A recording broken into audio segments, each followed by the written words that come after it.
ದೇಶದ ಬಗ್ಗೆ ಮಾತನಾಡುವ ಯಾವ ನೈತಿಕತೆ ಇದೆ? ಸಂವಿಧಾನವನ್ನ, ರಾಷ್ಟ್ರಗೀತೆಯನ್ನ, ರಾಷ್ಟ್ರ ಧ್ವಜವನ್ನ ಅಪಮಾನ ಮಾಡ್ತಕ್ಕಂಥವ್ರು ದೇಶದ ಬಗ್ಗೆ ಮಾತಾಡೋ ಯೋಗ್ಯತೆ ಏನಿದೆ?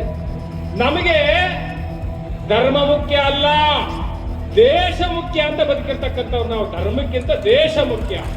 ನಮ್ಮ ಸಮತಾ ಸೈನಿಕ ದಳದವರು ಶಿಸ್ತುಬದ್ಧವಾಗಿ ಬಂದಿದ್ದಾರೆ. ಯಾರ ಕಲ್ಲರ ಆಲ್ರೆಡಿ ದೊಣ್ಣೆ ಇದೆಯಾ? ಅಲ್ಲಪ್ಪ, ಮಕ್ಕಳ ಕೈಯಲ್ಲಿ ಪೆನ್ ಕೊಡಿ ಅಂದ್ರೆ ದೊಣ್ಣೆ ಕೊಡ್ತಿರಲ್ಲ ಸರ್. ದೊಣ್ಣೆ ಪೊಲೀಸ್ನವ್ರ ಹತ್ರ ಇರಬೇಕು. ಪಾಪ ನಾವು ಪೊಲೀಸ್ನವರು ಅವ್ರ ಹತ್ರ ಇರ್ಬೇಕು ದೊಣ್ಣೆ. ಯಾಕಂದ್ರೆ ಅವ್ರ ದೇಶ ರಕ್ಷಣೆ ಮಾಡ್ಬೇಕಲ್ಲ ಕಾನೂನು. ನಿಮ್ ಕೈಲಿ ಆ ದೊಣ್ಣೆ ಅಂತ ನಮ್ಮ ಪ್ರಶ್ನೆ. ದೊಣ್ಣೆ ಮಾರಕಾಸ್ತ್ರ ಅಲ್ಲ ಅಂತ TNS ಮೊನ್ನೆ ನಾನು 155, 149, 148 ಸಬ್ ಕ್ಲಾಸ್ ತೆಗೆದು ನೋಡಿದ್ರೆ ದೊಣ್ಣೆ ಮಾರಕಾಸ್ತ್ರ ಅಂತ ಇತ್ತು ಹಿಂದಿನ ಸಂವಿಧಾನದಲ್ಲಿ. ಈಗ ತಿದ್ದುಪಡಿ ಮಾಡಿ ದೊಣ್ಣೆ ಮಾರಕಾಸ್ತ್ರ ಅಲ್ಲ ಅಂತ ಹೇಳ್ಬಿಟ್ಟು ತೀರ್ಮಾನ ತಗೊಂಡ್ಬಿಟ್ಟಿದ್ದಾರೆ.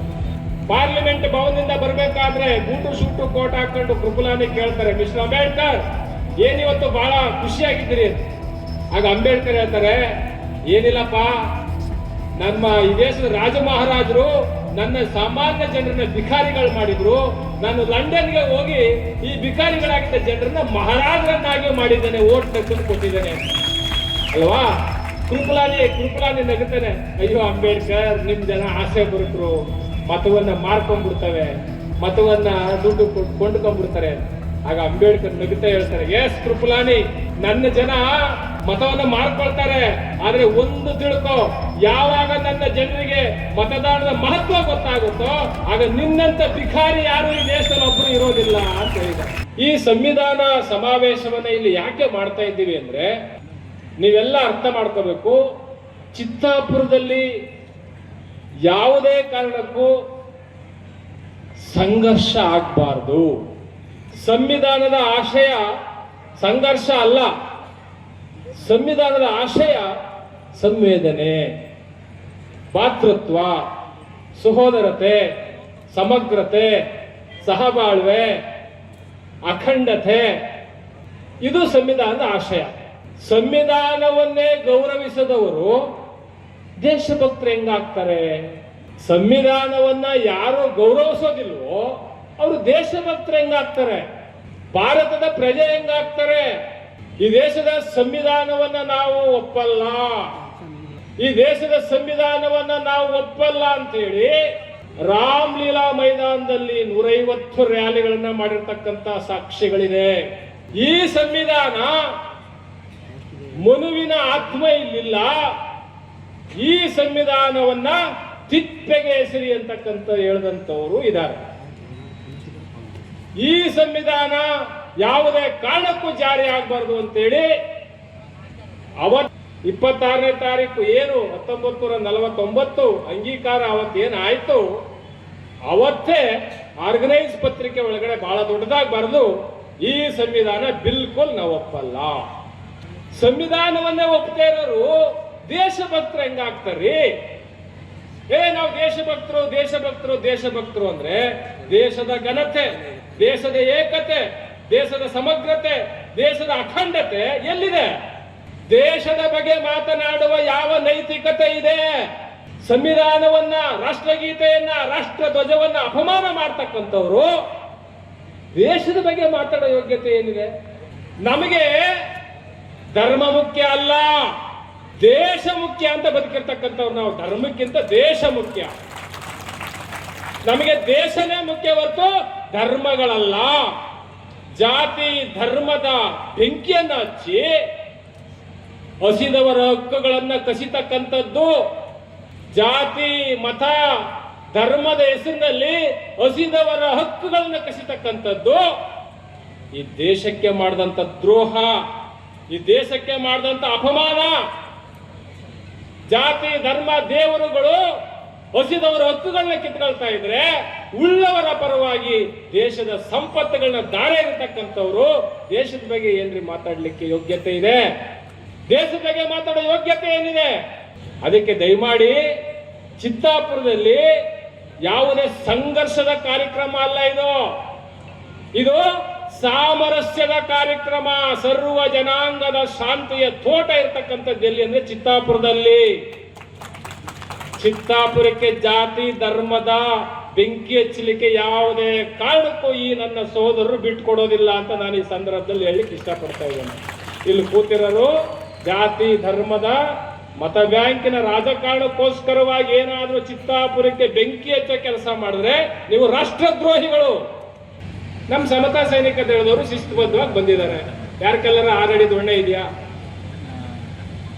ಅಲ್ಲಪ್ಪ, ಮಕ್ಕಳ ಕೈಯಲ್ಲಿ ಪೆನ್ ಕೊಡಿ ಅಂದ್ರೆ ದೊಣ್ಣೆ ಕೊಡ್ತಿರಲ್ಲ ಸರ್. ದೊಣ್ಣೆ ಪೊಲೀಸ್ನವ್ರ ಹತ್ರ ಇರಬೇಕು. ಪಾಪ ನಾವು ಪೊಲೀಸ್ನವರು ಅವ್ರ ಹತ್ರ ಇರ್ಬೇಕು ದೊಣ್ಣೆ. ಯಾಕೆಂದ್ರೆ ಅವ್ರ ದೇಶ ರಕ್ಷಣೆ ಮಾಡ್ಬೇಕಲ್ಲ ಕಾನೂನು. ನಿಮ್ ಕೈಲಿ ದೊಣ್ಣೆ ಅಂತ ನಮ್ಮ ಪ್ರಶ್ನೆ. ದೊಣ್ಣೆ ಮಾರಕಾಸ್ತ್ರ ಅಲ್ಲ ಅಂತ BNS ಮೊನ್ನೆ ನಾನು 155, 149, 148 ಸಬ್ ಕ್ಲಾಸ್ ತೆಗೆದು ನೋಡಿದ್ರೆ ದೊಣ್ಣೆ ಮಾರಕಾಸ್ತ್ರ ಅಂತ ಇತ್ತು ಹಿಂದಿನ ಸಂವಿಧಾನದಲ್ಲಿ. ಈಗ ತಿದ್ದುಪಡಿ ಮಾಡಿ ದೊಣ್ಣೆ ಮಾರಕಾಸ್ತ್ರ ಅಲ್ಲ ಅಂತ ಹೇಳ್ಬಿಟ್ಟು ತೀರ್ಮಾನ ತಗೊಂಡ್ಬಿಟ್ಟಿದ್ದಾರೆ. ಅಲ್ಲಪ್ಪ, ನಮ್ಗೇನು ಸಡಿಲಗೊಳಿಸಿಲ್ಲ. ಸಂವಿಧಾನದ ಸಮಾವೇಶ ಅದು ಯಾವುದೋ ಜಾತಿದೋ ವರ್ಣದೋ ವರ್ಗದೋ ಅಲ್ಲ.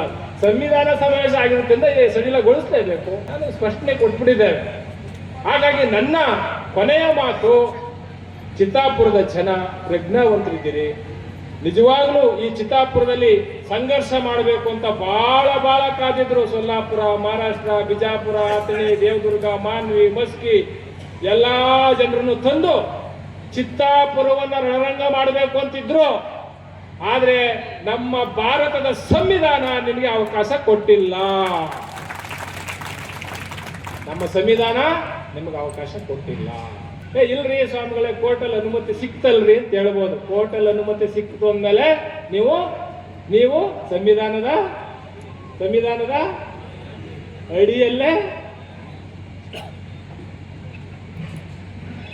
ಅದಕ್ಕೆ ಬಂಧುಗಳೇ, ಈ ದೇಶಕ್ಕೆ ಧರ್ಮ ದೊಡ್ಡದಲ್ಲ, ದೇಶ ದೊಡ್ಡದು ಅಂತಕ್ಕಂಥ ಭಾವನೆ ಇಟ್ಟುಕೊಂಡು ಬಾಬಾ ಸಾಹೇಬರು ನನಗೆ ದೇಶದ ವಿಷಯ ಬಂದಾಗ ನಾನು ದೇಶಕ್ಕೋಸ್ಕರವಾಗಿ ನಿಲ್ತೀನಿ ಅಂದ್ರು ಬಾಬಾ ಸಾಹೇಬರು.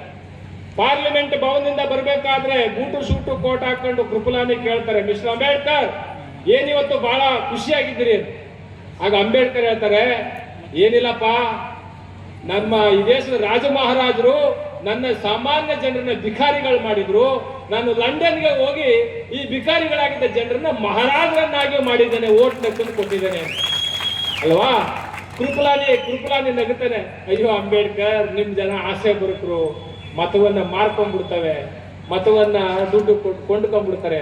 ಆಗ ಅಂಬೇಡ್ಕರ್ ನಗುತ್ತಾ ಹೇಳ್ತಾರೆ, ಎಸ್ ಕೃಪಲಾನಿ, ನನ್ನ ಜನ ಮತವನ್ನ ಮಾರ್ಕೊಳ್ತಾರೆ, ಆದ್ರೆ ಒಂದು ತಿಳ್ಕೊ, ಯಾವಾಗ ನನ್ನ ಜನರಿಗೆ ಮತದಾನದ ಮಹತ್ವ ಗೊತ್ತಾಗುತ್ತೋ ಆಗ ನಿನ್ನಂತ ಭಿಕಾರಿ ಯಾರು ಈ ದೇಶದಲ್ಲಿ ಒಬ್ರು ಇರೋದಿಲ್ಲ ಅಂತ ಹೇಳಿದ್ದಾರೆ.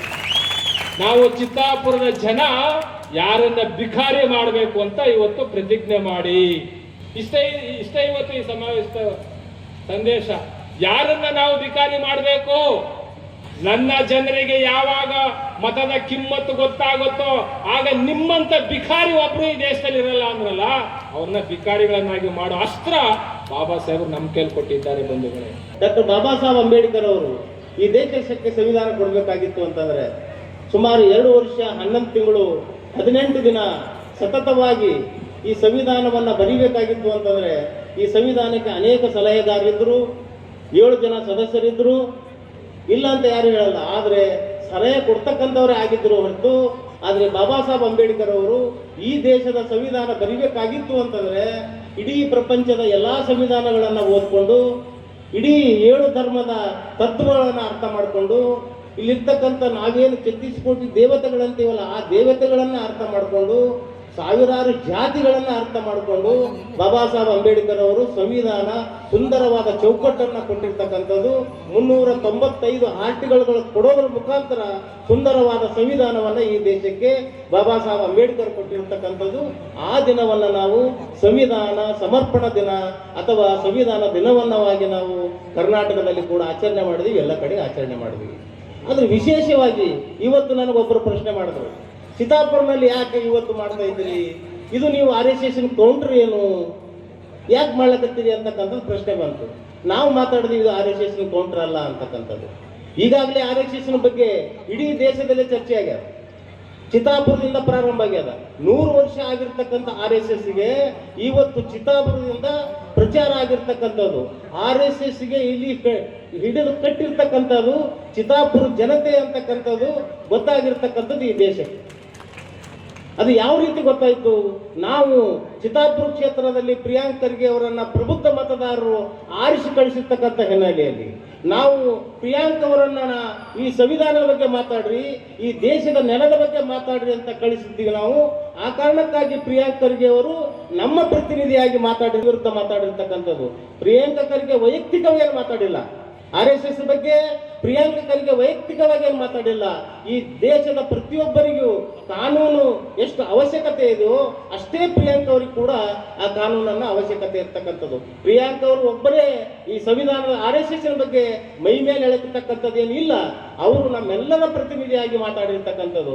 ಆದ್ರೆ RSS ನವ್ರು ಏನ್ ಮಾತಾಡ್ತಾರಂದ್ರ ಪ್ರಿಯಾಂಕ ಅವ್ರಿಗೆ ಯಾಕೆ ಬೇಕಾಗಿತ್ತು?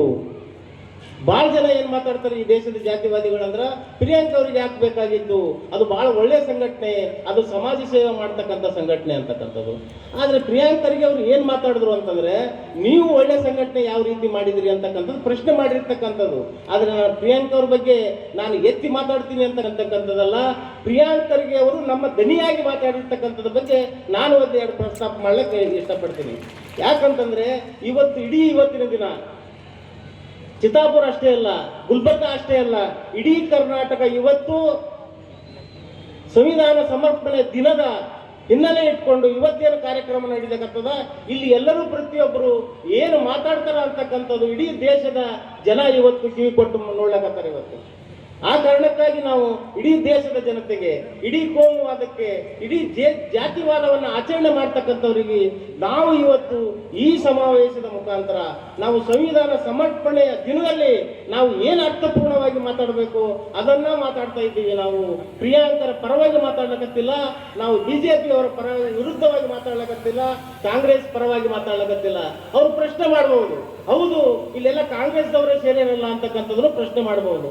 ನಾವು ಅವ್ರಿಗೆ ಉತ್ತರ ಹೇಳ್ತೀವಿ, ಕಾಂಗ್ರೆಸ್ದವರು ಸಂವಿಧಾನವನ್ನು ಒಪ್ಕೊಂಡಿರ್ತಕ್ಕಂಥವ್ರು, ಕಾಂಗ್ರೆಸ್ದವರು ಈ ದೇಶದ ಪ್ರಜಾಪ್ರಭುತ್ವವನ್ನು ಒಪ್ಕೊಂಡಿರ್ತಕ್ಕಂಥವ್ರು, ಕಾಂಗ್ರೆಸ್ದವರು ಈ ದೇಶದಲ್ಲಿ ಕೋಮುವಾದವನ್ನ ನಡಿಬಾರ್ದಂತಕ್ಕಂಥದ್ದು ಒಪ್ಕೊಂಡಿರ್ತಕ್ಕಂಥವ್ರು, ಕಾಂಗ್ರೆಸ್ದವರು ಈ ದೇಶ ಅಭಿವೃದ್ಧಿ ಪಥದತ್ತ ಹೋಗ್ಬೇಕು ಅಂತಕ್ಕಂಥ ಒಪ್ಕೊಂಡವರು.